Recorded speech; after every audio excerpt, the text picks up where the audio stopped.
Welcome to House of Bakshi, the podcast where we delve into the world of luxury and fashion e-commerce, uncovering the strategies and stories that drive success. I'm your host, Habib Bakshi, CEO and founder of Sky Diamond Elite. In each episode, I'll share insights, news, industry-wide challenges, and proven solutions. We will also have the privilege of sitting down with titans in fashion and luxury e-commerce to learn from the best and discover what sets luxury, fashion, and lifestyle DTC brands apart. Whether you're a marketer, a brand owner, or simply someone passionate about fashion, this podcast is going to be your backstage pass to the world of luxury e-commerce. NJ, first of all, I have to say, I was debating over the week of how to start this podcast because you are somebody I admire a lot. And my first interaction with you, I'll never forget. Walking into your office, and I shared a little bit with you during dinner. Right. Just to kind of set the tone for everybody listening. I walked in to NJ's office, and I'm going to give you a proper introduction before, I got to tell this little story, and then I'm going to give you the proper introduction. So kind of sitting around and debating of how I'm going to introduce you, I wanted to just start with that personal story. I walk in. First of all, there's is it Falk Lexus at the bottom of the building? There was, yes, yeah, there was. Right. Absolutely. So it's first is utter confusion walking into right. the building. Oh, right. So I'm like, I thought this was a shoe company, but apparently we sell Lexuses here too. All right, whatever. So I'm in the elevator. I get up there. And I don't know what to expect. At that time, a mutual partner introduced us, right? It was my first time meeting you. Right. And so walking in, the first thing I noticed was crystal awards from the left to right, probably for each year I've been in existence. That's how it felt, right? I'm like, okay. And then the second row was another set of awards, and then the third row, and then the fourth row. And in that moment, I turned and looked at you, and you have this beautiful grin, and you're greeting me, and I don't know what to say. I'm like, okay, so I'm here for this meeting, but I don't know who you are. And it's the aura that you carried in that moment was really magical, really cool. Thank you. And, the way you kind of approached the conversation and you listened to what we had to say, it's a huge tell on how you select your partners, the people you surround yourself with. So I just wanted to start with that personal story. Thank you. That was actually a great moment, and I remember it as well.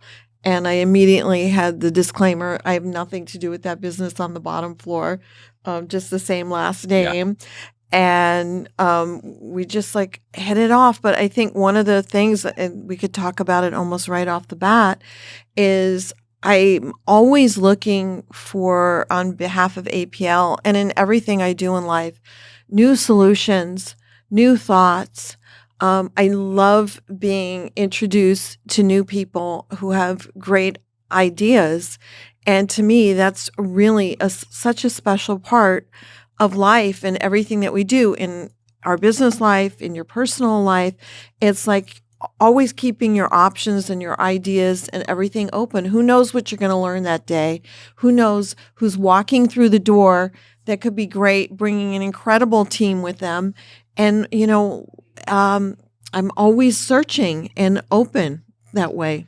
Well, you have created this partnership network where you give keys to your G7 to all these people and entrust them with. And first and foremost, thank you, humbly. Thank you for trusting us with, a lot of the strategic solutions that we help you with. So thank you. And so now for your introduction. So I all right, this is going to be fun because, there's this excerpt that you emailed me. You're like, hey, just review this, Habib. And it's from a kind of a fashion, major fashion publication. But I just want to have the audience and the listeners get a perspective, just a tiny sliver of who you are. Okay. So if you don't mind, I'm just gonna read some of this. Okay. All right. Here's the excerpt. NJ Falk is a multiple Webby, Davie, and Communicator award-winning creative journalist and serial entrepreneur focused on emerging luxury, fashion, lifestyle, and direct-to-consumer brands. Falk's current roles are founding partner and managing partner of Athletic Propulsion Lab. This isn't even where it gets good. The women's and men's luxury performance athletic footwear brand since the brand was founded in 2009. And as a co-founder and chief mentorpreneur, a term she trademarked at the Forward Female, which is a consulting and creative agency for female entrepreneurs. As an e-commerce pioneer and expert, Falk also juggles her roles as an angel investor, mentor, and strategic advisor for female-focused luxury and consumer brands, including a whole list of brands. Right. Okay. I'm going to skip a lot of this. Skip over the list. But hold on.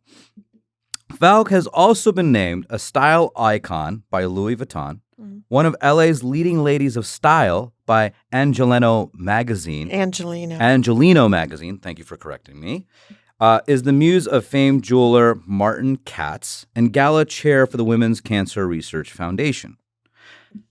Close to my heart, in memory of my mom. And honestly, that's beautiful. This list is just so impressive. Thank you. And I told you last night, and there's just so much. I have to put this down.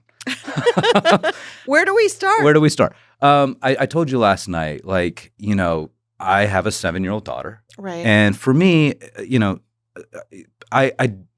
I haven't been exposed to a woman of your caliber. And it's exciting to see that, a daughter that's 7 has an opportunity to look up to somebody like you and really learn about what womanhood really means.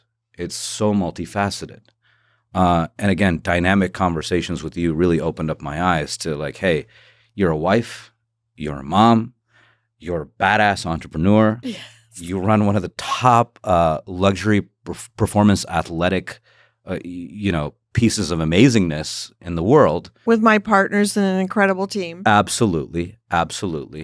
And, I think it's fair to call you a pioneer in luxury e-commerce as well. Wow. Thank you. Yes. And I want you to, maybe we can start off the conversation by, touching on a little bit of the journey from your perspective to, how did you get to be in this leadership and, from my perspective, a pioneering position in luxury e-commerce? I think that's something that we would all want to hear. Well, I think it's been a fascinating journey, and I might have said this to you before, but I might not have, that I always like to be part of the conversation, and I want to be part of the zeitgeist and what's going on in the world around me. So I'm always, just like we started the conversation, open to change, and I feel it's my role to take on change and be learning and educating myself. So I moved from the whole corporate. Actually, I started as a creative, graduate of NYU and the Tisch School of the Arts, got my MBA while I was working as a film editor. Thanks for filling in the gaps, by the way. These are all the things that I forgot. Lucky I remember. Yeah, that's awesome. And moved into sort of this whole creative segment, but then moved on to the corporate side. I worked for a huge branding firm called Lippincott, and then moved to American Express and had incredible years there. And one of the groups I was in there was the Merchandise Services Division, which obviously handled our premium luxury customers, premium luxury brands. And so we worked on everything from Gucci to Hermes to all kinds of programs to consumers. And I was living in New York City and had access, the city is, this incredible campus for education, luxury, and really learned so much there. I learned a lot about direct marketing, segmentation, had incredible actually male mentors because there weren't a lot of female mentors at American Express who really helped promote and my career. And I think one of the great things a mentor can do for you is, besides, being a cheerleader, is can also give you constructive feedback about how you can do things better. And you need to take that and run with it, because that's what makes you stronger and better at what you do. So that was like the beginning of the journey. And So you're a product of mentorship. yes, I'm absolutely a product. I am as well. Mentorship, and Super important. and I think we talked about it. I lost most of my family at a young age, so I didn't have some of those mentors in my life, and it didn't. My dad passed away actually in a plane crash, and then my mother was an incredible role model. She was actually a graduate of Parsons School of Design, NYU in art history and education, music and art, the high school, the famed high school.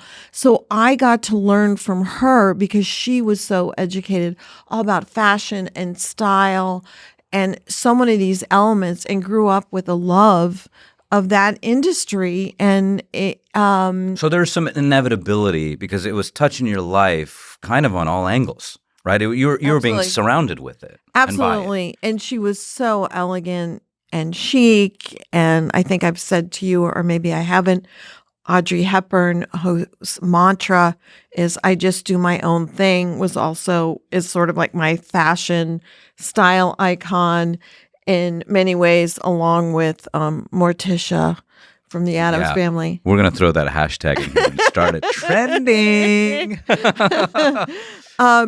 But so I developed this innate love and curiosity about this segment, fashion, luxury goods. But I also learned that I had to marry my creative side with the business side if I really wanted to move up the ladder and really further my career, because it's really important to do that. And also, you don't want to just get pigeonholed into one thing. So as you become an expert in something, you need to expand your foundation. But my philosophy has also been, especially when you're starting your career, learn everything you can, Yeah. become an expert in certain things, follow what you're really good at and work at that, as opposed to just what you're passionate about. I think what you just said is huge, and I want to reiterate it through my lens. Okay. I think it's, some people believe that it's just, fate, but I really believe that it's by design of what you expose yourself to and kind of like finding yourself and seeing what excites you. Passion is a part of that, but passion doesn't drive success. That's right. And, I think this is a good segue to, you're a doer. I mean, you've done a lot, right? I am. And I remember distinctly some of our meetings where, and kind of like today, you're like, Habib, I need to eat, right? I have do. seen you in a meeting, A lot right, of people with text the back-to-back. NJ, did you eat today? It's crazy. I've seen this on multiple occasions where you have a meal in your hand. That's right. You're eating the meal. You're finishing up a meeting. You have me in the background, and then you're having a meeting with me and then pivoting, but you do it, and you do it really well, successfully and gracefully. Thank you. Is that like taught? Did you do a lot? So are you a great organizer, time manager? Wait. There must be something that is like this skill that you're like, hey, the I think people it's around me actually value and you value. several things. One, I'm a great organizer. I'm going to talk about it in one section. Second, I use a distraction list, and I want to talk about that and what that is and how people can use that. And again, I think entrepreneurship, mentorship is about also practical advice. Everything I do is I'm a hard worker. I do so many practical things every day. I dig into the details. But I think when I worked in American Express, which was really a big foundation of my career at this large corporation that had this standard of excellence, and I got to work around all these incredibly talented people. In our particular group, we were doing over 700 advertising programs a year. And one of the things I was in charge of was the production, the buying, the finances, and all of these things. And I had to learn how to juggle that all, and I found systems. And the other thing that I use right now, and I've carried this through my career, and we haven't even talked about all the other things where I went to work at a big ad agency in Boston, and came to LA and worked at MGM and Universal Studios, and then got into the whole e-commerce world in such a deep way. I wasn't lying. The list was crazy, wasn't it? It's a crazy list. It's crazy. And it's also about change, because the world is changing around you. And if you don't change and learn those skills and keep up with it, you're going to be left behind. Yeah. And we've talked about this. Yes. I don't want to be left behind. I want to be part of the conversation. You are an expert of not being left behind, because the level of education that you had when I first met you about digital and e-commerce blew my mind. I think I even told you that. I was like, I have never had a conversation like this with an entrepreneur who has not just their hand or finger on the pulse, like you understood. Hey, I have to have a certain kind of partner or partners to get me to this next level. And again, that forward thinking is something that... That's a pun on forward female, right? I'm kidding. Well, that's a great segue into forward. No, but keep going. I think... it's a skill set that it took practice. I think it takes practice. It takes hard work.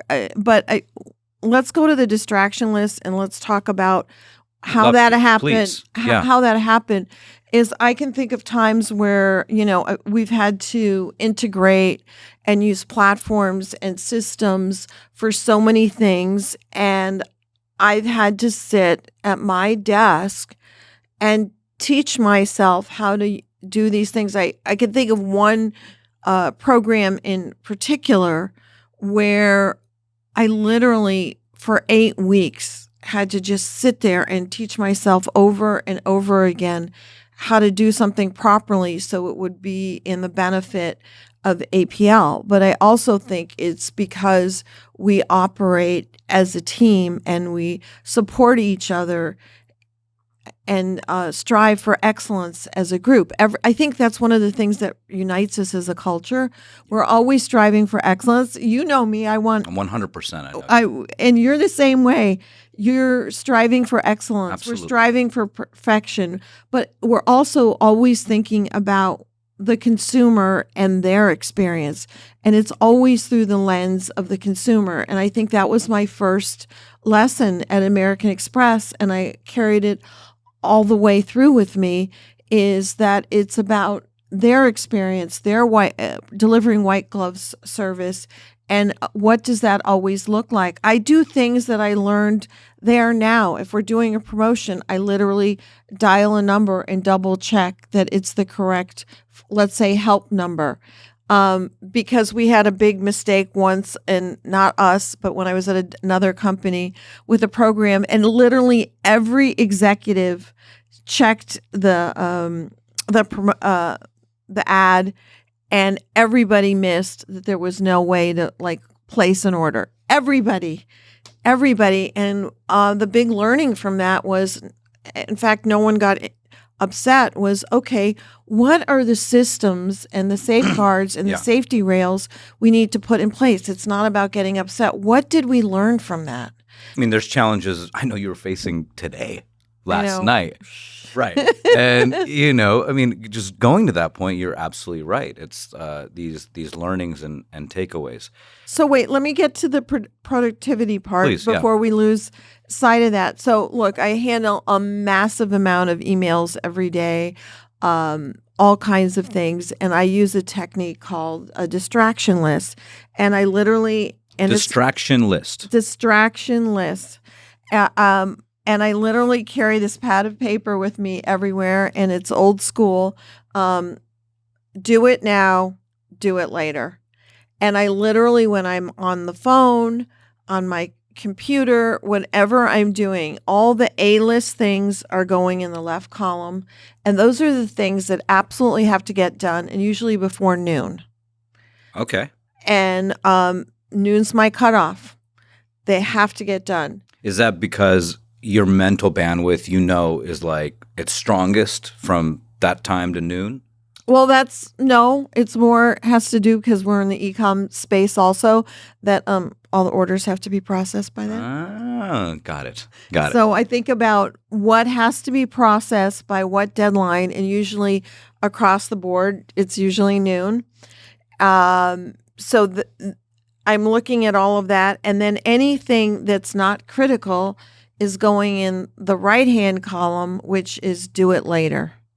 So you don't want your mind being distracted by all the tiny things that you think you might forget. Right. So you write them down and list them, and you don't have to worry, oh, I'm going to forget about this and that. You're working. So column B is your distractions, right? It's kind of like, hey, if I have to prioritize myself, it's this noon list, but just so I don't have to use my mental bandwidth having this stuff looming, this other stuff that has to get done, I'm going to column B it, and here's this full distraction.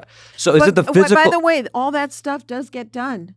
It just gets done. It's not a rush. But this is interesting. So is it the physical action of putting it on paper that kind of removes it all from your mind? And it's like, I physically kind of put the distractions on this piece of paper. Yeah. For me, it does. I don't know that.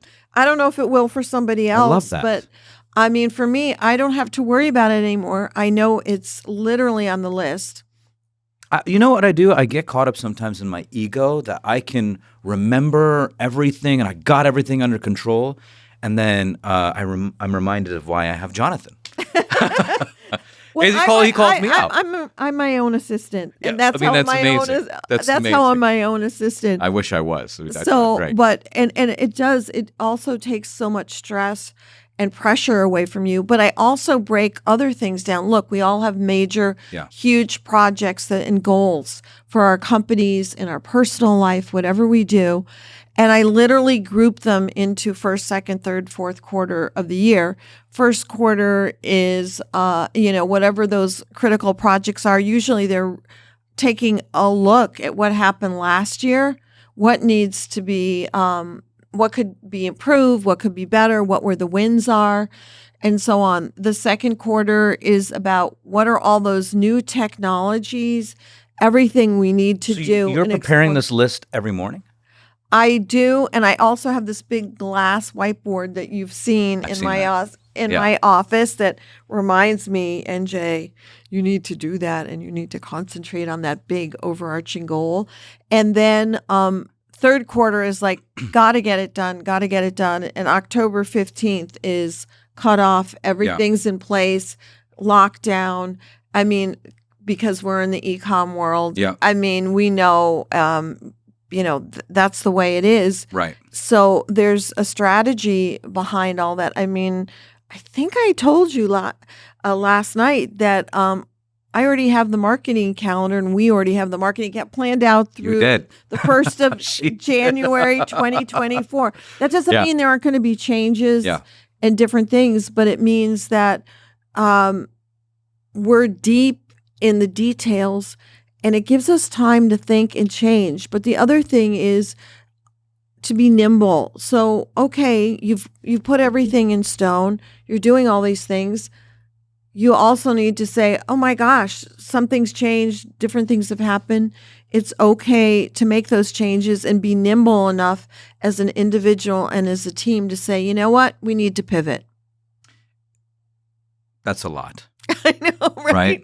But no, it's great. And I'll tell you why. Like, I'm listening to you and I'm enamored by what I think everyone wants to know, right? Is what is your daily routine? Like I mean, you mentioned the distraction list, and I can tell that's like a powerful tool for you. Absolutely. Right? That's my powerful tool. It's your powerful tool. But I can even tell for myself how I'm going to try it because I think it would be a powerful tool for myself. Mm-hmm. Because I operate in high anxiety because there's so much going on here. Right. That it's like, I'm going to use my brain to prioritize. It doesn't work when it's all there. Putting it on paper, I think that action's amazing. I love paper, and I know it's old school. No. I mean, you know what? Talking about John, he loves paper too. I talk a lot of crap. See, I have, fellow individuals who, embrace the system. But it's important to like take time for yourself as well. In that, so you can be the best version of yourself for all of these, teams and droves of partner and people and family that, they're all looking up to you.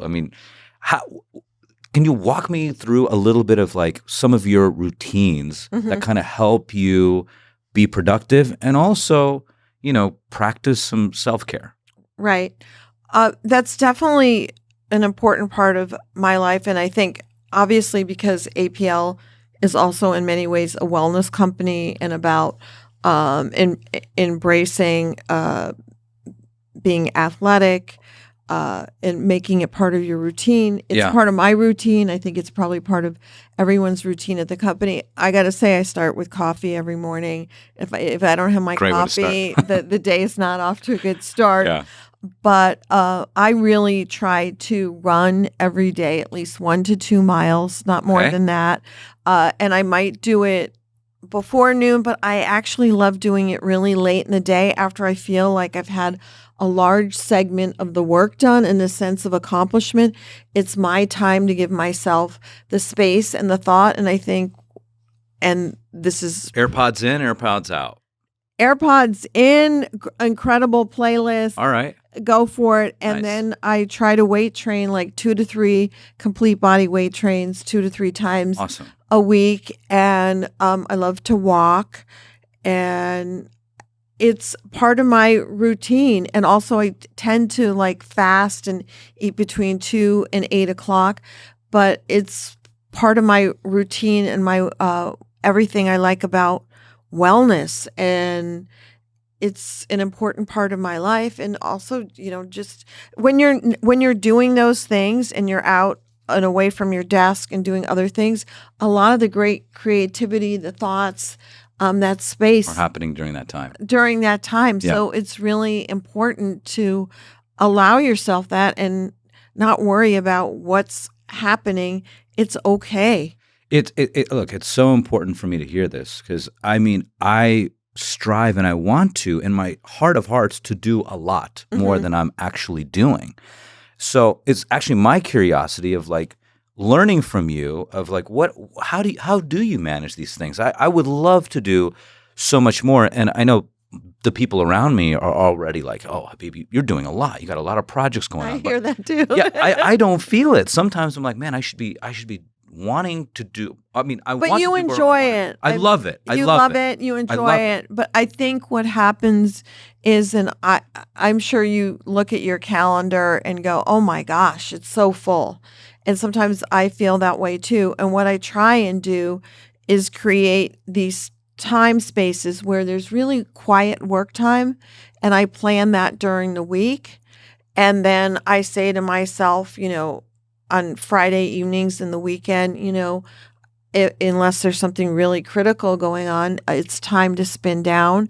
And then Sunday night, I usually set myself up for success during the week, and I get ready, and I already feel like, I'm moving into the week with less pressure. So I use techniques that help me feel like I'm controlling what's happening and I'm able to be productive in my best way. It's practice as well. It's practice. And it can get chaotic at times. Yeah, no, for sure. So when you look at where you are today and all of these things that you've accomplished, what would you say is your proudest moment in your career?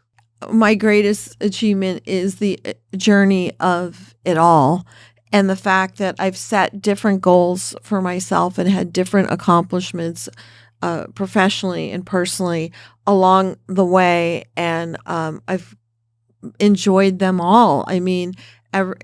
In so many different ways. From that first really big promotion, I can remember when I got promoted to director and then vice president and senior vice president, getting to the corner office in at one company, to saying, could I be an entrepreneur?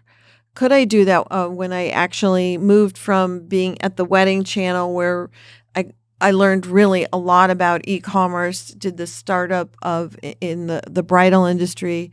We helped create bridal registries, and there was so much newness. It was like almost overwhelming to absorb, to saying, can I go out on my own? And I started my advertising, branding, and digital agency. Could I be a rainmaker?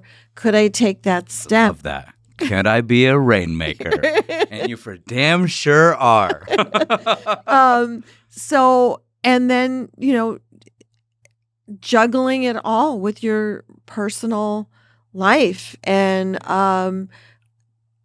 seeing everybody around you being successful and going on to great careers and lives, and fulfilling all of their potential. That's awesome. And I think it's the journey, and also stepping back sometimes and enjoying the moments. Absolutely. In that journey. And I don't think I was as good at that when I first started out. One of my issues was that I was always in such a hurry. Yeah. So I was in such a hurry that I forgot to enjoy that, and I was so anxious for the next thing. This is a prime example, right? Of it.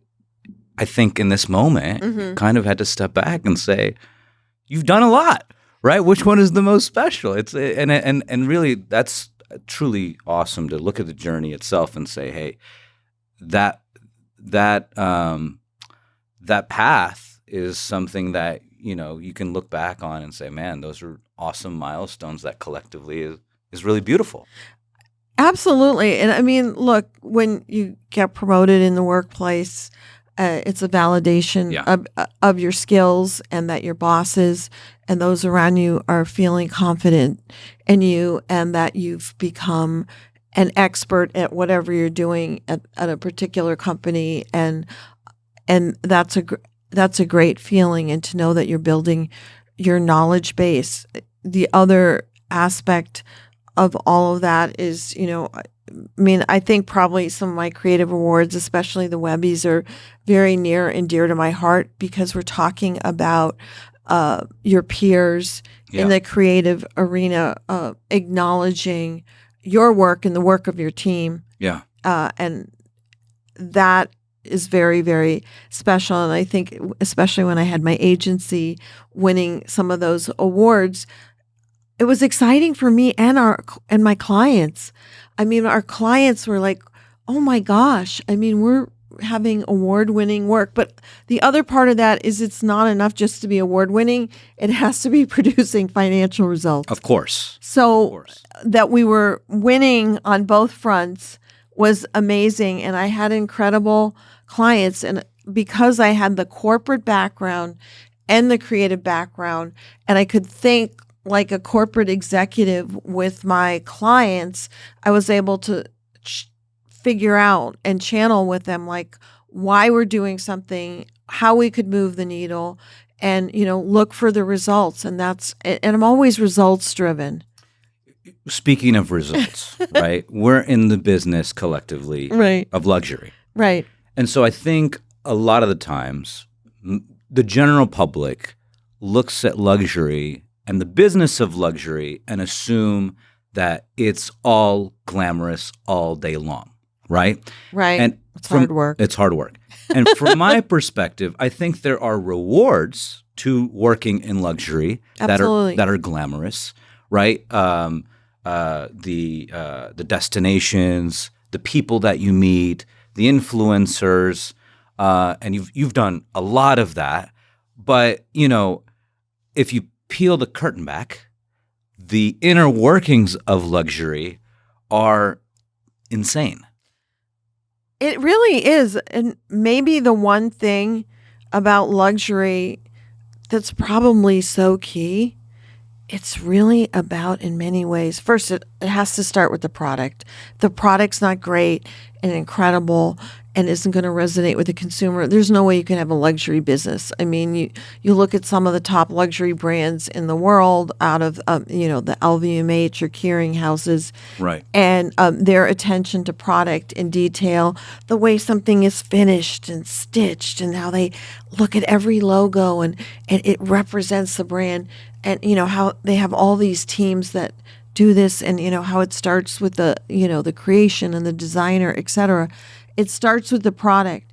But then if you don't, and back to our original conversation, translate that into every detail in the company, which includes, white glove customer service. That's your helpline, your desk, your 3PL. Yeah.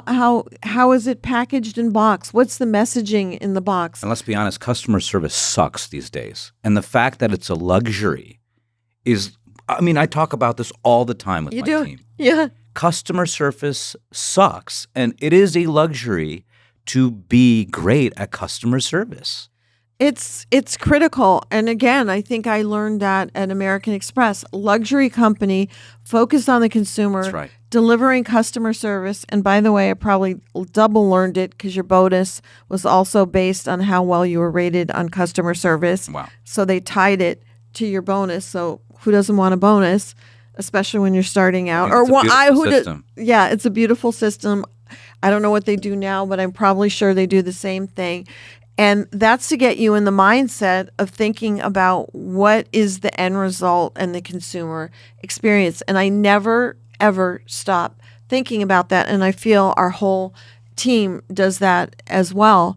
And we're united in that whole vision of what does luxury mean on the deepest level and in every detail. So when you talk about the details, right, in the deepest level, when you guys were round tabling this brand as an idea, right? What was some of the core message? The storytelling behind APL is so cool. Banned in the NBA, right? I remember that pre-APL, like meeting you, banned in the NBA. The designs, Formula One partnership. I'm a huge racing fan. I know you are, and we're honored. A huge customer of all your APL products that are Formula One. Right.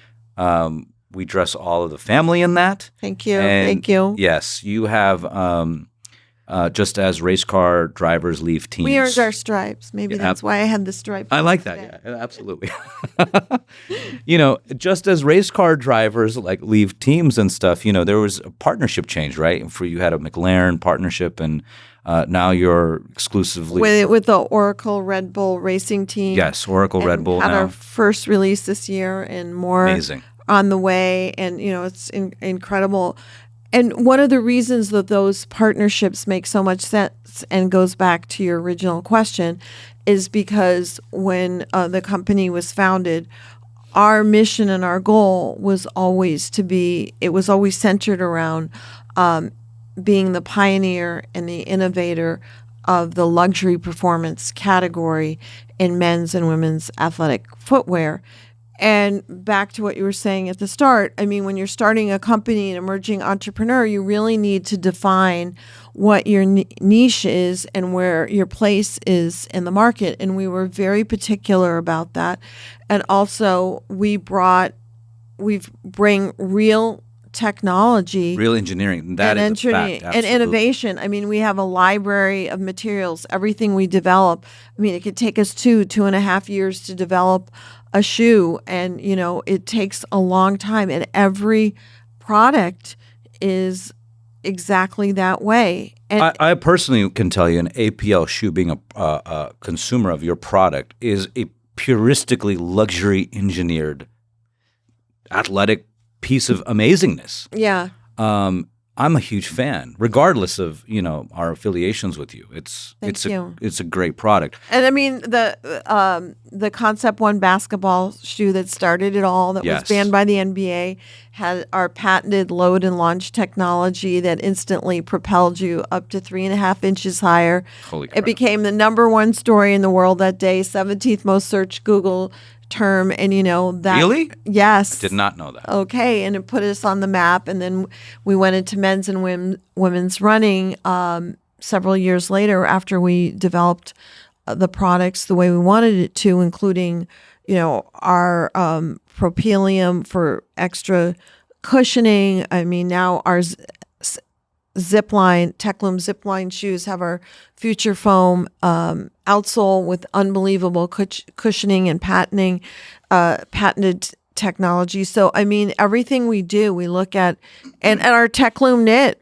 I mean, is incredible. You know how comfortable it is. Amazing. I mean, but this is a really important lesson that luxury isn't a logo. Luxury is real engineering, real thought, real storytelling, and, having some empathy into the audience that, wants to have the best. Absolutely. And we resonate with the consumer. And the other thing is, from a design standpoint, our product is beautiful. It's not like logo driven per se.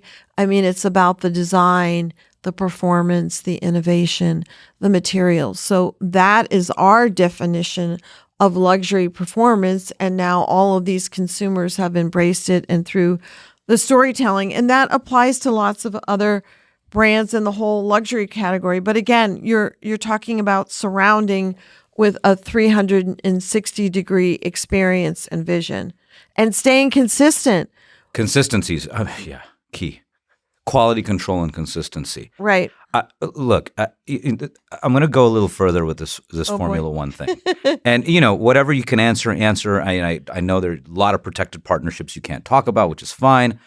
But the Formula F1 now is one of the, if it's not the largest growing sport in the world. Like Right. It is, and the Netflix documentary put it on the map. So exciting. It was huge. Going back to the product being a luxury product, and right, talking. I was bringing up Formula One to kind of,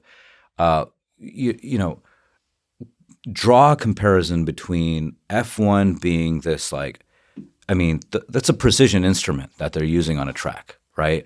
And Right. a lot of engineering goes into that. And you're looking at these pit crews where their life depends on their pit crews, and just having a product like yours align with that. It's a great It's analogy because what they're doing and what we're doing is so similar. I mean, we're inspired by supercars, racing.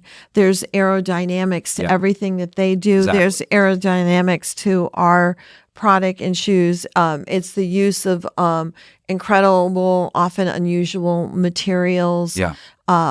Carbon sometimes in our It's product. insane engineering in your product. Yeah, Just like those exactly. instruments that they're using to win races. Right. So I mean, we're on a similar path as they are, and we love the automotive industry, racing, and it's just a logical partnership, and it's an honor for us. Banned by the NBA. Yeah. Formula One partner.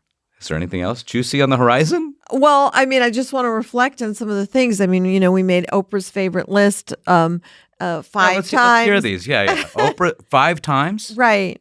Yeah. So that's an exciting achievement for us. I mean, we've won all these awards for our products from Men's Health, Women's Health, Self, Pop Sugar. So, I mean, we resonate with the wellness and the performance community, which is incredible. So how do you? We had APL Day, Oh, that's October right. 12th. I'm glad you mentioned that. The mayor for our named October 12th APL Day in Los Angeles for our donation, the largest shoe donation to Wow. the Shelter Partnership for the Homeless. And we do a lot of giving back, especially in our own city, because it's important to our city. And then we do our breast cancer awareness every year with Women's Cancer Research Fund, and produce a shoe and support that in memory of my mother who lost her life to breast cancer, and to help other families. So we do all these things that are within our community, resonate in a certain way, and also are focused on things that within our consumer base that resonates with them as well, because it's we're lucky enough to have the opportunity to be able to give back, and it's part of our DNA as a brand. Again, DNA and storytelling. I think giving back is something that is often overlooked. I think today people really care about what brands stand for, right? And you're talking about a new generation of people that want to emotionally connect with a brand on a personal level, right? Where before you could hit a Nordstrom or a Saks and, it's in this big box retailer, fantastic, it looks great, I'll put it on.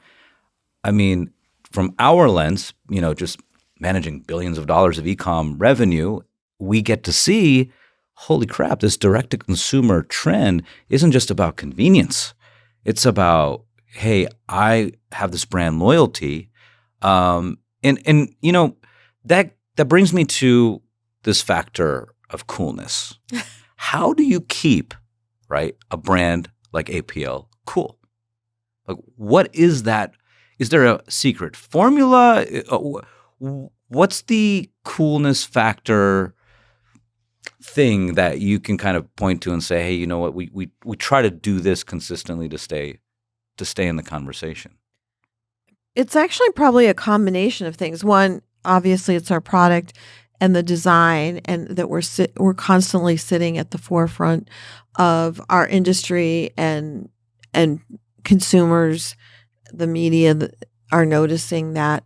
Two, we see it through our storytelling, especially on our Instagram account and the stories area, because our consumers are so proud and so engaged. It's consistently with cool. Our brand. I'm just enamored and curious. I always see, the level of notoriety and the celebrity endorsements that are and they're all authentic. They're just yeah. coming from them. It's really quite incredible. And that's because our product and the company and the brand resonate with them, and they bring us into their lives, and we celebrate them. And a lot of times we say, you're the hero or heroine in our shoes. And other consumers who might not be an influencer or a celebrity, when they wear our product, they have this incredible experience where people come up to them and say, "What are you wearing? What's that?" And they get to have that feeling as well. And that's a real thing. It happens. It happens all the time. Yeah. We hear about it all the time. It's authentic. It's true. Getting to this stage, Mm-hmm. there's a lot of tough decisions that are made, to, kind of bring a brand like this to the level of where it's at. When you kind of like reflect back and look at this journey and some of those tough decisions, are there any decisions that you're like, I wish we would have done kind of differently or taken an alternative path? Or are you of the belief that, hey, these things happen for a reason and good lessons are learned out of sometimes taking wrong turns? Because I know we have, right? And a lot of entrepreneurs I talk to have. And I just wanted to kind of hear your perspective on that. I usually look at things, I think the rest of I don't think I know the rest of our team and my partners do as well, that it's better to learn from something, and, things happen. Sometimes something veers off. And the most important thing is to learn from those things and use them as important tools for the future. I'm glad you said, because, when I talk to young entrepreneurs, they pursue perfection. And sometimes it's like this analysis paralysis, right? They want to start a company or they want to start a brand and they get scared. They're like, what if I make a mistake? Or what if I take a wrong turn? Or what if I think, what if, and they don't do. And some genuinely, I can tell, have the desire to do and to execute. But it's important, to kind of convey that messaging that you did, that it's okay to take wrong turns. That's just a part of doing business. It's okay to take wrong turns. You don't want them to happen, but they happen. Right. But when you're starting out, and I counsel, and I get on these calls with a lot of these emerging entrepreneurs, or That's some right. of my companies that I work with, the brands that I work with, and have these calls with the founders. One, it's so important when you get started. Just get started in certain ways, but when you get started, make sure you have a niche, a specific category, really have your mission, raise as much capital as you can. You may not be able to go back to the well. and really be prepared to put in all the hard work and the demands that it takes. I think that's surprising to a lot of individuals. And by the way, it never stops. I think they think it's somehow going to stop. It just keeps morphing and changing. But you know this, it's a different kind of hard work at different stages. It's different challenges, things you may have never experienced before. Don't be afraid to ask them for advice. What do I do when I don't know what to do? I call people like you. Call the experts, right? Yeah, you call the I ask because I'm like, I have my own conflicts of this like concept and idea of work-life balance, right? A lot of people talk about this. Hey, you should have a good work-life balance. And I will be honest, when I was starting this business and when I decided, hey, entrepreneurialism is in my blood and I'm going to do this, that concept wasn't real. It was I am going to make sacrifices. Right. And I sacrifice spending time with my kids. I sacrifice spending time with my parents, with my friends, giving time to me because I had a singular mission, right? And I think, again, going back to like the glamorous part of like luxury, yeah, there are glamorous portions of it, but I do remember creating this talent collective that in my mind, I wanted to be perfect, right? That where we could learn and address the problems of the luxury e-com industry and help consult with the strongest strategic minds, that is not easy. And it's expensive as hell, right? In terms of trying to solve those problems. So like when you do some of the mentor, I'm sorry, what was the trademarked term that you came up with? Mentorpreneur. I'm a combination of like a mentor and I'm also an entrepreneur. Love it. And put it together. I love it. And I wanted to do this too because I felt like I had some great mentors in my life and it's my turn, as we were talking about giving back, it's my turn to give back as well. And young women. So how do you particularly speak about like work-life balance to these entrepreneurs? I think there's ebbs and flows. Sometimes your business requires, an enormous amount of time and there's so much going on and you get through a certain phase or a busy period and then you sort of recharge. And that for that to always be exactly perfect every day is probably an unrealistic expectation. Thank you. But if you love what you do, right, which I do and I know you do, love, then it's part of the whole process. And again, like I say, enjoy the journey. It's fun to enjoy the journey and don't be so hard on yourself. I mean, I try not to be hard on myself and I have my moments like everyone else, but I try to relax and enjoy the special moments, even those moments just in a particular day where something good has happened. And there are challenges every day. And one of my friends who worked with me at American Express, or she became my friend there, said that's why they call it work. Yeah. And I loved that saying. I never forgot that she said that. I mean, that's why they call it work, because it's work. Truly, truly. And, another special thing that I want to mention is this is your first time to Austin. Yes, right? It is. I'm so excited to be here. Yeah. So super excited to have you. And I think Austin is like a wonderful city. I do too. It has a lot of unique culture and quirks. And we did our convertible ride yesterday. We did. Thank you for that. Absolutely. It was super, super fun.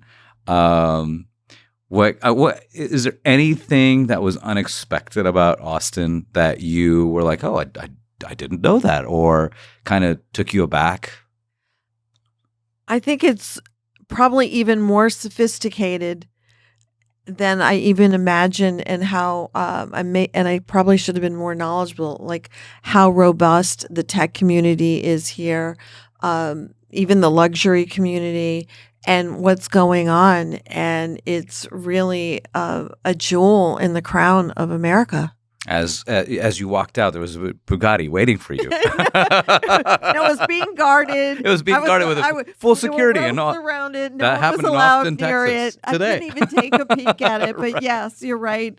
It was a gorgeous Bugatti, and again, cars, inspiration, and everywhere you go. Well, I was just like, as you're here, there's a lot of parts of Austin which resonate with you, right? Where Formula One's a huge culture. Took you down Music Lane yesterday. Right. There's a lot of luxury developments happening over there. Could you see possible APL footprint maybe in Austin one day? I don't know, but I mean, I know it's very exciting. We're expanding our retail footprint now. That's awesome. Where are you now? Our flagship store is at the Grove in Los Angeles. Okay, awesome. And then we are opening our next flagship store in New York City at 75 Prince Street in Soho. So wow. This fall. So we're looking forward to that. And I think there's so much more in our future. I mean, we're in many ways just scratching the surface with this incredible brand and incredible team. So what feedback do you get from the retail experience? Like, and how do you feel about it, right? There's a lot of organizations kind of revamping their approach to retail because they need it to be more experiential because the consumer kind of demands more. Talking about connecting with the brand, right? Right. And I think that's what this does. Our consumer actually gets to come in and have the full APL experience the way we envision it and interact with the brand. Our associates in the store who are really product knowledge experts. And interesting thing that we do, they're also, because they're so knowledgeable, they're on our live chat assisting consumers. And so we have this incredible crossover because it's about being knowledgeable and passionate about the product. So they're having that experience in the store. We're showcasing our product in this incredible, gorgeous It really is environment. beautiful. It is stunning. When you first sent me the screenshots of the store and the renderings, who designed that? That was designed by a firm out of Paris, but also by us and our team. And certainly Adam and Ryan also had this vision about translating the brand, being light and airy, this incredible space where, it feels like in many ways a museum, a whole. It does, with the cubes and the white lights. I mean, and this whole like almost ethereal experience in so many ways. There's sort of a reverence to the product, but also a great way to interact with it. And it's beautiful and truly an embodiment of our brand. No, it is really cool, and it goes to show like your entire team, right? You and the rest of the group staying on that cutting edge is something that you've done really awesome at. Now, like we have this new piece of tech called AI, right? I mean, I have to bring it up. Here we are. I have to bring it up. And it is confusing. It is amazing. It is what it is. It's this large language model where you can kind of input data. It gets vectorized, just to give a little bit of education for people listening. And you can kind of basically create a neural network, a brain, to operate and give you different outputs and really smart, crazy smart outputs. Do you see kind of a future with e-com, luxury e-com, and AI kind of being successful? I mean, I know I have my own opinions of it, but I wanted to hear. Again, I'm sitting on a different side, right? Which is the agency side, and I'm looking for constantly creating value-added solutions that are going to elevate the brand and help kind of move the business direction and revenue in a profitable direction. So, what does that AI kind of like mean to you? We want the same things, but I guess the first thing that popped into my head right now about all of this is proceed with caution. Yeah. And that it's so new. Mm-hmm. We all need to figure out what it has to offer and what are the best ways to possibly deploy it. That goes back to enhancing the consumer experience. Correct. But also perhaps maybe understanding some of our data a little bit better. But I think probably the first avenue might be enhancing the consumer experience. That could be things with like sizing, virtual try-on. It could be messaging, or even better messaging about, consumers want to know, they want to hear at least 5 times from a brand. You probably already know this, that their package is on the way. How do we maybe improve that even more? I'm not sure. I don't know. We do that already, but maybe there's more to that. It's looking at some of those things and proceeding with caution, because I don't think we all know exactly everything we need to know. Dipping the toe in and doing some testing and learning instead of just a kind of massive adoption of the tech. Yeah, I can't. I think massive adoption is I don't know. Scary road. Scary road, and yeah. We need guardrails. Yeah. And I'll give you like my opinion, right, is as we're working and playing around with AI, exactly what you said, again, being on the cutting edge. Conversion on the front-facing side is something that we're working on, right? Using kind of that we call it the big-ass search bar on the homepage, right, and helping to kind of create dynamic pages on the fly with really kind of lasered in intent. And that could look like, hey, top running shoe 2023 worn by this person, etc. And then you kind of have a entirely dynamic custom experience, which just makes the transaction much more frictionless. Right. It's also actually assisting consumers in what they're searching for and giving them exactly what they're asking for. And that is important. And again, it goes back to that whole luxury experience. Yeah. And I think those are the things to think about and consider as part of the process.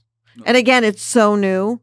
Yeah. We're all just learning. And when something's so new, then I want to try and learn everything I can about it. So where is it, like you have all these things going, where is it on your kind of priority list on your distraction list? Is it on there? Did it make it? It's on the right side. It's not on the left side. It's the distraction side, which is like it's taking up bandwidth. I need to put it on paper. It's going to drive me nuts. That's a great question. Right? Do you want to ask which side of the list other things are on? I love that. I mean, oh my gosh, what's on? I have to think about what's on the list right now. I'm sure knowing you, AI is somewhere on there. Because it is on the list. I think it's on everyone's radar. Yeah. For sure. I mean, when I was at Shop Talk this year, it was the talk of Shop Talk. Yes. And other conferences I've been at this year. And again, proceed with caution, learn everything you can about it, and figure it out. So it's on the distraction list, but it's not on the left side. It's on the right side. And I think there's other things that are take precedent right now, probably.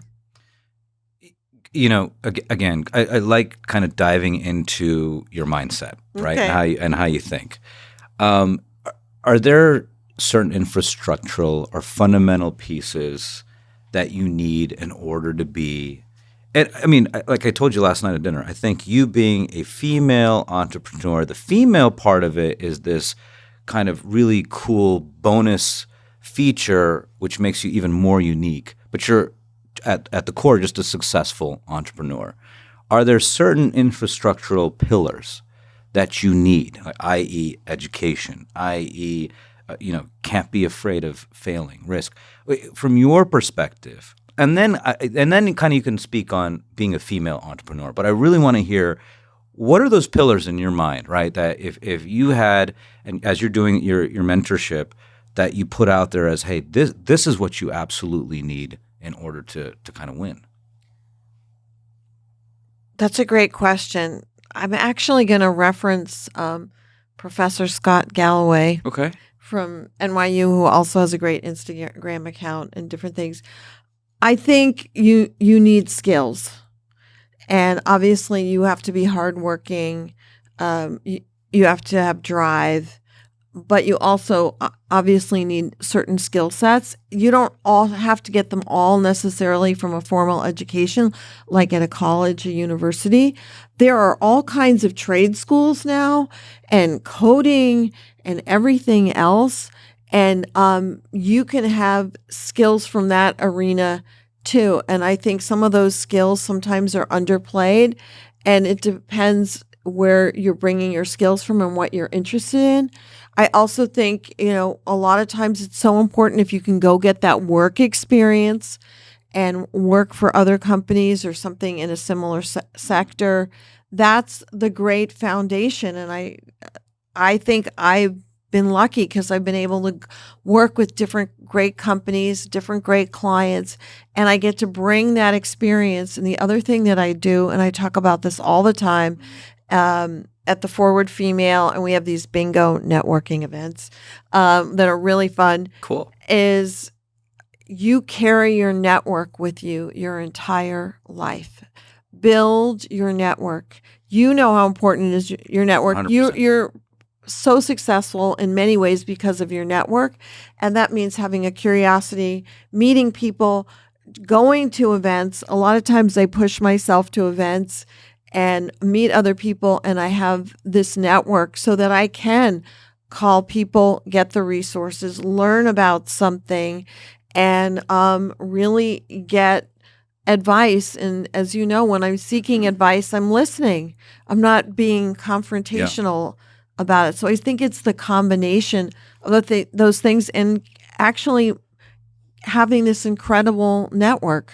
I think the core takeaway for me from what you just said, core, is skill. It truly is. Like, I've met a lot of great people that, can take commands really well, but, haven't really honed in a skill that they've been – it's like a diamond, right? No pun on Sky Diamond. But good pun, though. Right? Again, diamond needs like constant sharpening, and it's kind of a rough, element that just kind of sits out there and doesn't look very glamorous. And I try to instill that even in my own team, which is like, hey, if you're going to be great at one thing, and then have these ancillaries. Your go-to-war skill. Your go-to-war skill. I love that. Right. Go-to-war skill. Yeah, what's your go-to-war skill? So that's great. But then the danger of that sometimes is that you get pigeonholed into that so you don't get promoted. But you have your go-to-war skill. And it doesn't mean that your go-to-war skill can't shift, which is why I say I've been continually educating myself and started, I might have started an expert in one area and hopefully become an expert in another area, and that I never try to stop learning. What's your go-to-war skill? You led yourself into that question. I did. I don't know. Probably right now I would say e-commerce, organization, networking. I don't know. Talent acquisition. Talent acquisition. Trifecta, I'm not sure. Trifecta. I mean, I think that's what I just said it off the top of my head, but I also think I'm analytical, a marketer. I think it's that I'm a left-right brain person, that because I was able to develop the creative talents, and then I said, you know what, having the business acumen to go with that will take me a lot more places in life. And I think that's why you're so interesting to me. Because no flatter. I think you're one of those unicorns. Because I tell my team, I'm like, there's a 1% of these type of people that exist, the EQ, IQ people, truly. And I'm not. I am not in that one. I am the EQ guy, right? My partner Jacob, who you love, I love him for the data. Let's keep it real. When we sit down and talk, we couldn't be more opposite. We're very different, right? I am vision, big picture. Let's go. Let's build. I walk into the office. I'm like, we're building an AI division, And it's just like palm. Oh my God! His No, I don't face. wanna do that. He turned, and he walked out the door. Yeah, no, pretty much. He's like, okay. I'm like, but I mean, bless his heart, he deals with me, I deal with him, and we are a great combination. The vision that sets the foundation for what's going to happen in a practical manner, and between the two of you. And I think that's what's so great. And this is a great model for other partnerships or people to take away from, is that it's the marriage of complementary skill sets. Yes. That has helped make Sky Diamond, you, Jacob, a success. And it takes this. Thank you. It takes, and a whole team. It's it's diverse and different skill sets together that complement each other, that make an organization and a team great, and that they share a similar drive and vision. Yeah, and we're talking about like that go-to-war skill, right? When I look at Jacob, I know what his go-to-war skill is. We all do. Yeah, and he knows what my go-to-war skill is, and it's special, right? It's special because you can kind of, again, just not being of the same mind, being, one's right brain, one's left brain, and you kind of have to meet in the middle and say, hey, I respect you, I default, and there's a lot of trust. It is so key to just, and I give him that unsolicited trust. I'm like, I trust you, and he does with me too. It's amazing. And that's a good point. Inside and outside the organization, everyone is seeing both of you each for your go-to-war skill. Right. And they're acknowledging it. So that gives the organization and the team confidence. Right. And it gives clients confidence. And you know why you're doing something or going to someone, or why you're working with them. So that's really critical. But also you have an ability, your whole team, and you have the ability to communicate that. And I think that's the other thing we haven't talked about yet, is the ability to communicate these things, be great storytellers. Right. And something else I tell entrepreneurs besides those two things is the ability to sell. Yes. So let's go back to the foundation of building a company. Yeah. You have to be able to sell and tell your story. And that's part of the whole process. And I think you probably throughout your career have to be able to sell and be a storyteller, convey information, and have these conversations while you're out networking, because otherwise nothing happens. I'll give you a small story I think you're going to enjoy when it comes to sales. And I think, Jonathan, you may know this story. My mentor, I started early on in high school, and I worked for a small software company, and it became that snowballed into an SEO company, and then became one of the largest ranking and reviews company for digital marketing firms. So I had relationships with 400 CEOs in 30 different countries of all digital marketing companies. Wow. I still know. And it allowed me to kind of learn, what they sucked at, what they were great at, where I could fill in the gaps. That's not part of the story. The part of the story. What's that? Rats. The part of the story. Snoopy says. That's crazy. Is my mentor, there was a day when I was 1 week or 2 weeks into it, he threw the yellow pages at me. He just threw it at me. He goes, start calling. I'm like, what do you mean start calling what? Daunting. Start calling. And my first interaction of sales or being in that world was this yellow pages and no income and just dialing. And I remember I was like, man, this is scary. And the one thing that I got really comfortable with was rejection. That's actually a great point. I got really comfortable with rejection. I was so comfortable with it that I was never nervous on the phone. Never. I'd pick up the phone and I'd be like, I'm ready for rejection. And there's nothing you could say to me that would turn me off. And on that point, Chris Voss, who I interviewed when I was a Forbes contributor, and he took off after in a big way, for his negotiating skills, said no is the beginning of the negotiation. Yes. So now I think I just gave you your lead in. Yeah, 100%. So I would get those. Thank you. I would get I would get those no's, but I'm telling you, NJ, it became so fun. But it took a year. It took a year of him just beating me down. It was the most demoralizing year of my life. Right? Let's not be wrong. Because you know what? There was this exploration of authenticity, and I remember at the end of the year, I had like 2 sales, right? And he looked at me and he's like, I'm giving you a skill where if you master this, which you will, because I know you will, because he saw something in me, you'll never go hungry again. And I was like, Wow. Yeah. I was like, really? And, I started then listening to, the podcast didn't exist, but interviews with like the Cuban, different entrepreneurs. Mark Cuban went to IU, just like me. So it was very inspirational. And the sales piece, which you just brought up as a skill, just struck me, right? So hard because it's a foundational element of like, give a shit about the other person and their problems. Find the solution. Figure out the solution because no one else has taken the time to give them or find that solution. And once you solve that problem, the deal is sold.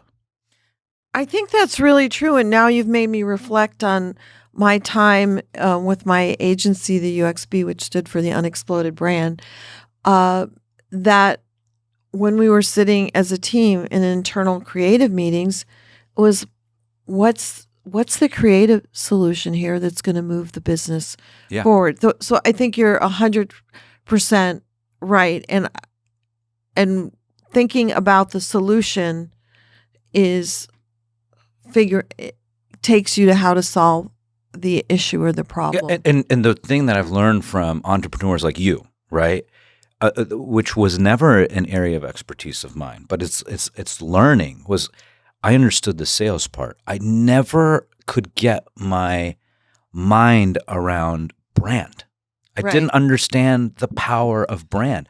Brand is 100x more powerful than a insane sales team. Yeah, we had a little kerfuffle about that when we first met.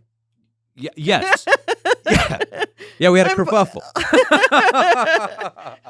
It wasn't this half of the relationship. It wasn't. It was the data guy. And that's the truth. Yeah. But we did have a little kerfuffle. And every relationship has a good kerfuffle. And I called and I was like, you called me. I did. I raised the is it the red flag? The kerfuffle flag. I did. You raised the kerfuffle flag. And I said, that's not going to fly. But I learned that from you too. Yeah. I did. I was like, this lady believes in her brand so much that my data guy, right? He even called me. He's like, I'm like, dude, do you understand? This is APL. Like, this is a insane brand. And what did you just say? I like that. I think we have to make a kerfuffle flag now. Oh, we're gonna do it. Yeah, I may have it, Jonathan, have it delivered to her plate, so it's hanging next to her awards. But it's true. It's true. It's true. And learning about brand, again, you and just like different partners that are near and dear and part of like our inaugural group of clients. And you are, by the way, thank you for being part of the inaugural group of the podcast partners. My pleasure. I'm really honored that appreciate you invited me. I'm truly, truly honored as well. Thank you. By the way, I talk about this in my interview, which is difficult conversation is a good thing. The uncomfortable conversation is a good thing. It breeds, comfortability with two parties. But brand, like, when you look back, was there a moment where you were like, holy hell, we've created this insane brand? Was there like a stark time or moment where you could reflect on like APL is, because engineering a great product is one thing, right? Which you did. successfully, but now it's putting the pieces behind it where it's a real brand. I think there were several moments. Obviously, banned by the NBA, that whole global becoming the number one story in the day and really putting the brand Engineering was so good, right? Yeah, and putting the brand on the map. I mean, we'll have to have another name for that flag. It's Truly. that really put us in the position that we wanted to be in to grow, expand, and innovate. And the introduction of the running line and just, I think, this momentum that kept building and the success behind that. I mean, I think all of us and the whole team take a lot of pride in that.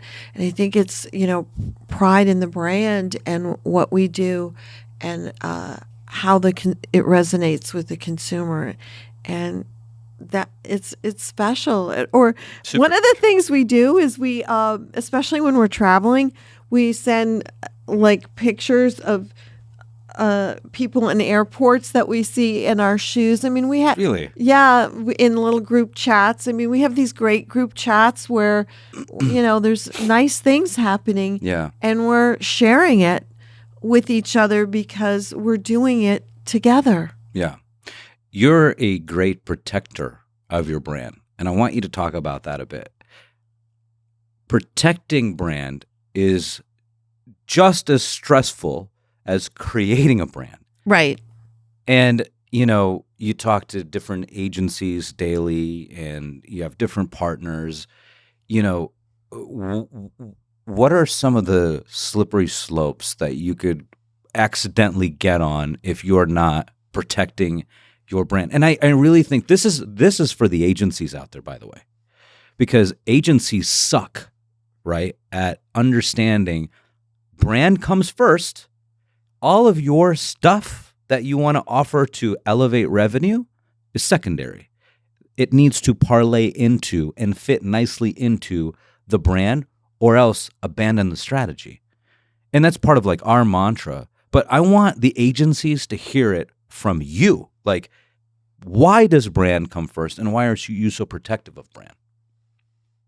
Well, I don't think I could have said it any better, but the reason it's so important, I mean, I look back and say, I was lucky at American Express, MGM Universal Studios. I mean, I was part of teams that were protecting the blue box, the lion, the Universal Studios logo, and what that represents and the heritage of the company and how a consumer sees the brand. And you can't ever stray from what you've built and what the brand represents. So you and the whole team have to be the ones that are protecting that at all times, because you've built the brand based on that premise. It doesn't mean brands don't shift and change in terms of sometimes creativity. That's with methodology, though. Right. That's with real planning. But it's that consistency of what the brand. Look at big luxury brands like Louis Vuitton. I mean, they're instantly recognizable. They're you know where they stand worldwide. That takes enormous amounts of control, diligence, even every creative execution. It looks like the brand. Consistent. And it's our job as a team to be the brand stewards and communicate that with the agencies, and hopefully our partners understand that, and it's important for them to understand it, because that's the foundation of the company. Yeah, I think a lot of young entrepreneurs getting in the business of business, they don't understand that protecting brand and is quintessential to the business's success. Absolutely. Because I think once you abandon that, there is nothing left. There's, And I see it happen with young apparel brands, young fashion brands where, and again, it goes back to the entrepreneur, but sometimes the entrepreneur is jaded or slighted by the revenue opportunity. So the revenue opportunity sometimes overshadows what's best for the brand. And there may be another revenue opportunity that's the right fit for the brand. Right. Usually there is. And that just requires being more creative and finding a different way to do it. That's right. And it means stepping back and I'm sure you've hear said another no so many times. expression. I Right. mean, instead of that approach is ready, fire, aim, Right. instead of ready, aim, fire. Right. Right. That's So right. That's what they're doing. They're just firing before aiming. And I've never seen you afraid of saying no for an opportunity. I know, it's for true. for an opportunity that's like, oh yeah, I could yield millions of dollars, but you're like, no, because it doesn't align with the brand. I mean, I think that's key to your success, though, to the brand's success. Yeah, but again, I think it's embodied by the partners and the whole team. Right. Because everyone is protective of what we've built. Yeah, you guys have done a great job of that. And so together, I'm representing what everyone is thinking and feeling, and other people on the team are doing that as well. And we have all, as you know, these internal dialogues about what is the correct way to do something or approach it, or how should it be. And it's these are very important internal conversations, and people have to be able to express their opinion. Another question I have, you might laugh at this, but how have you not realized yet that you're a celebrity? What? That's not true. It is true. No. I have always, my DMs to her, Jonathan, literally are, That's hey, when just are you not true. when are you adopting me? When are you taking me to one of your events? I see you in the most coolest, glamorous place. And it comes back to you work really hard. I mean, I really haven't met an entrepreneur that, I should say female, in this instance, I'm going to say female entrepreneur that works as hard as you. Wow. And you play hard. I think that's all part of the whole networking thing that is critical to what but it looks propels I just want me and the business forward. Look, an incredibly. I think if we were to ask your friends, they'd be like, "Yeah, NJ's a celebrity." Look, it's people are always so curious, right? The general populace is curious about the world of luxury, curious about, and you're just you move so humbly and gracefully, and I think that's the curiosity, right? For everybody, it's like, man, and looking at you being honored at these huge, insane events. And you're just like, I'm not, I'm just more, I'm always pinching myself and feeling very lucky. And I'm always grateful for these special opportunities in life. And honestly, I never take them for granted. And they mean so much to me, and I just I'm a witness to that. I mean, feel really that's why lucky. I'm bringing this up, because you're so graceful, you're so humble, you're so I can tell.